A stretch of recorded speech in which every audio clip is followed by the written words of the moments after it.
Hi friends, welcome to share market in Malayalam. എല്ലാ ക്വാർട്ടറിലും ഒരുപാട് പേര് ചോദിക്കുന്ന ഒരു ഡൗട്ടാണ്, അവരുടെ ഡിമാറ്റ് അക്കൗണ്ടിലെ പൈസ കാണുന്നില്ല. ബ്രോക്കർ അതുകൊണ്ട് പുട്ടടിച്ചു, ബിരിയാണി അടിച്ചു. ഈ ഒരു ക്വസ്റ്റ്യൻ എല്ലാ ക്വാർട്ടറിൻ്റെ ആദ്യത്തിൽ നമ്മുടെ യൂട്യൂബ് ചാനലിലാണെങ്കിലും അല്ലെങ്കിൽ പേഴ്സണൽ മെസ്സേജ് ആയിട്ടൊക്കെ എനിക്ക് വരുന്നതാണ്. അതുകൊണ്ടാണ് ഈ വീഡിയോ ചെയ്യുന്നത്. എന്തായാലും ഇപ്രാവശ്യം ഒരുപാട് പേര് ആ ഒരു ഡൗട്ട് ചോദിക്കും. ശരിക്കും നമ്മുടെ ഡിമാറ്റ് അക്കൗണ്ടിൽ പൈസ സീറോ ആകാറുണ്ട്. അപ്പോൾ നമ്മളത് ഈ പൈസ ആഡ് ചെയ്ത് വെച്ചേക്കുക, എന്തെങ്കിലും ഒരു അവസരം കിട്ടിയാൽ ഉപയോഗിക്കാം എന്നാണ് നമ്മുടെ വിചാരം. എന്നാൽ നമുക്ക് അവസരങ്ങളൊന്നും കിട്ടിയില്ല, പൈസ അവിടെ കിടക്കുന്നു. ഒരു സുപ്രഭാതത്തിൽ ഡിമാറ്റ് അക്കൗണ്ടിൽ നോക്കുമ്പോൾ ക്യാഷ് ഇല്ല. എന്താ സംഭവം? അത് ബ്രോക്കർ കട്ടുകൊണ്ട് പോയതൊന്നും അല്ല, മറിച്ച് ബ്രോക്കർ നമ്മുടെ ബാങ്കിലേക്ക് ട്രാൻസ്ഫർ ചെയ്താണ്. സെബിയുടെ സർക്കുലർ അനുസരിച്ചിട്ടാണ് ഇത് ചെയ്യുന്നത്. ഇത് ചെയ്യാനുള്ള കാരണം അൺയൂസ്ഡ് ഫണ്ട്സ് പണ്ട് കാലത്ത് ചില ബ്രോക്കിംഗ് ഫേംസ് ദുരുപയോഗം ചെയ്തിരുന്നു. എന്താണ് അൺയൂസ്ഡ് ഫണ്ട്സ്? നമ്മൾ ഉപയോഗിക്കാത്ത പണം. ഡിമാറ്റ് അക്കൗണ്ടിൽ പണം ഇടുന്നത് സ്റ്റോക്കുകൾ വാങ്ങാനാണ്, ETF-കളും വാങ്ങാം. എന്നാൽ പണം ഇടുന്നു, ഇത് രണ്ടും വാങ്ങുന്നില്ല. ബ്രോക്കിംഗ് ഫേമിന് വേണമെങ്കിൽ ഇത് ദുരുപയോഗം ചെയ്യാൻ പറ്റും. പണ്ട് കാലത്ത് അങ്ങനെ നടന്നിട്ടുണ്ട്. അതുകൊണ്ടാണ് ഈ ഒരു റൂള് വന്നത്. നിങ്ങൾ ഉപയോഗിക്കാത്ത പണമാണെങ്കിൽ ആ പണം നിങ്ങളുടെ ബാങ്ക് അക്കൗണ്ടിലേക്ക് ട്രാൻസ്ഫർ ചെയ്യണം. ഇതിന് കുറച്ച് റൂൾസും കാര്യങ്ങളും വെച്ചിട്ടുണ്ട്. ആ റൂൾസ് അനുസരിച്ച് ഈ വെള്ളിയാഴ്ചയാണ് ഇങ്ങനെ ട്രാൻസ്ഫർ ചെയ്യുന്ന ഡേറ്റ് വരുന്നത്. പക്ഷേ ഇപ്പോഴും ഇതിനെക്കുറിച്ച് അറിയാത്ത ആളുകളുണ്ട്. അവർക്ക് വേണ്ടിയിട്ടാണ് ഞാൻ ഈ വീഡിയോ ചെയ്യുന്നത്. എല്ലാ ക്വാർട്ടറിലും ആദ്യത്തെ വെള്ളിയാഴ്ചയാണ് ഇത് സംഭവിക്കുക. ക്വാർട്ടർ എന്ന് വെച്ചാൽ ക്വാർട്ടർ സ്റ്റാർട്ട് ചെയ്യുന്നത് ജനുവരിയിലാണ്. 3 മാസമാണ് ഒരു ക്വാർട്ടർ. ഇങ്ങനെ 4 ക്വാർട്ടേഴ്സാണ് ഒരു വർഷമുള്ളത്. ജനുവരി, ഫെബ്രുവരി, മാർച്ച് ഒരു ക്വാർട്ടറാണ്. ജനുവരി ആദ്യത്തെ വെള്ളിയാഴ്ച ഈ ഫണ്ട് ട്രാൻസ്ഫറിങ് നടക്കും. പിന്നെ നടക്കുന്നത് ഏപ്രിൽ ആദ്യത്തെ വെള്ളിയാഴ്ചയാണ്. ഏപ്രിൽ, മെയ്, ജൂൺ ആ ക്വാർട്ടർ കഴിഞ്ഞു. പിന്നെ നടക്കുന്നത് ജൂലൈ ആദ്യത്തെ വെള്ളിയാഴ്ചയാണ്. അതായത് ഈ വരുന്ന അടുത്ത ദിവസം. July, August, September.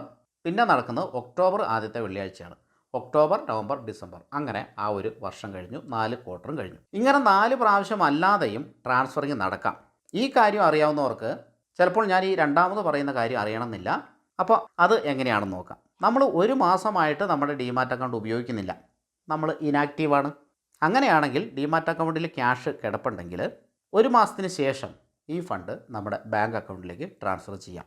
ഇനാക്റ്റീവായിട്ടുള്ള ട്രേഡിംഗ് അക്കൗണ്ടുകളിൽ പണം സൂക്ഷിക്കാതിരിക്കാൻ ശ്രദ്ധിക്കുക. സൂക്ഷിച്ചാലും കുഴപ്പമൊന്നുമില്ല, നമ്മുടെ ബാങ്കിലേക്ക് തന്നെ വരും, വേറെ പ്രശ്നങ്ങളൊന്നുമില്ല. അതുകൊണ്ട് ഇനി ഡിമാറ്റ് അക്കൗണ്ടിൽ പണം കണ്ടില്ല എങ്കിൽ നമ്മുടെ ബാങ്ക് സ്റ്റേറ്റ്മെൻറ്റ് ചെക്ക് ചെയ്യുക. അതുപോലെ തന്നെ ഡിമാറ്റ് അക്കൗണ്ടിലും സ്റ്റേറ്റ്മെൻറ്റ് എടുക്കാൻ പറ്റും. അങ്ങനെ എടുത്താൽ എപ്പോഴാണ് ട്രാൻസ്ഫർ നടന്നതെന്നുള്ള ഡേറ്റ് കിട്ടും. അതനുസരിച്ചിട്ട് ബാങ്ക് ചെക്ക് ചെയ്താൽ മതിയാവും. ചില ബ്രോക്കിംഗ് ഫേമുകളിൽ നമ്മൾ ഡിമാറ്റ് അക്കൗണ്ട് എടുക്കുമ്പോഴേ ചോദിക്കും, ക്വാർട്ടർലി ആണോ അല്ലെങ്കിൽ മന്ത്ലി ആണോ സെറ്റിൽമെൻറ്റ് നടത്തേണ്ടതെന്ന് ചോദിക്കും.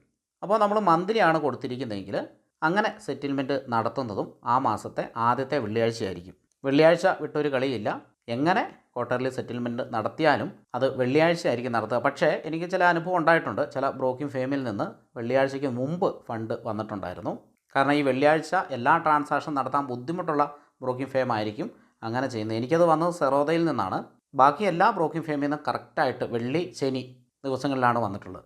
ഈ പ്രോസസ്സിന് പറയുക ക്വാർട്ടർലി സെറ്റിൽമെൻറ്റ് എന്നാണ്. ഇനിയിപ്പോൾ ഡിമാറ്റ് അക്കൗണ്ടിൽ പണം കണ്ടില്ല എങ്കിൽ പേടിക്കേണ്ട. ഡിമാറ്റ് അക്കൗണ്ടിൽ ക്യാഷ് സ്റ്റേറ്റ്മെൻറ്റ് എടുത്ത് നോക്കുക. ആ ഡേറ്റ് കിട്ടും. ബാങ്കിൻ്റെ സ്റ്റേറ്റ്മെൻറ്റും കൂടി എടുത്ത് നോക്കുക. അതുപോലെ തന്നെ ആവശ്യമില്ലാത്ത പണം ഡിമാറ്റ് അക്കൗണ്ടിൽ ഇടാതിരുന്നാൽ മതി. ചെറിയ എമൗണ്ട് ഒന്നും കുഴപ്പമില്ല.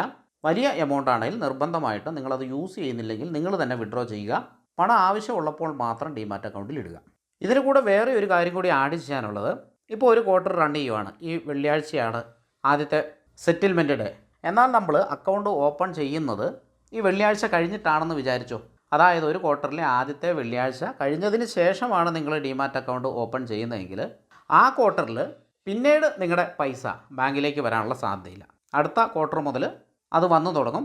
പക്ഷേ സെറ്റിൽമെൻറ്റ് ഡേ കഴിഞ്ഞിട്ട് അക്കൗണ്ട് ഓപ്പൺ ചെയ്തിട്ടുണ്ടെങ്കിൽ പിന്നെ ആ ക്വാർട്ടറിൽ പൈസ തിരിച്ച് ബാങ്കിലേക്ക് വരില്ല. ഇത് ഒരുപാട് പേർക്ക് അറിയാമെങ്കിലും അറിയില്ലാത്ത ഒരുപാട് ആളുകളുണ്ട്. ഡിമാറ്റ് അക്കൗണ്ട് ഉപയോഗിക്കുന്ന സുഹൃത്തുക്കളിലേക്ക് നിങ്ങൾ ഈ വീഡിയോ ഷെയർ ചെയ്യുക. വീഡിയോ ഇഷ്ടമായാൽ ലൈക്ക് ചെയ്യുക. സ്റ്റോക്ക് മാർക്കറ്റിൻ്റെ കൂടുതൽ അറിവുകൾക്കായിട്ട് നമ്മുടെ ചാനൽ സബ്സ്ക്രൈബ് ചെയ്യുക. Thank you for watching.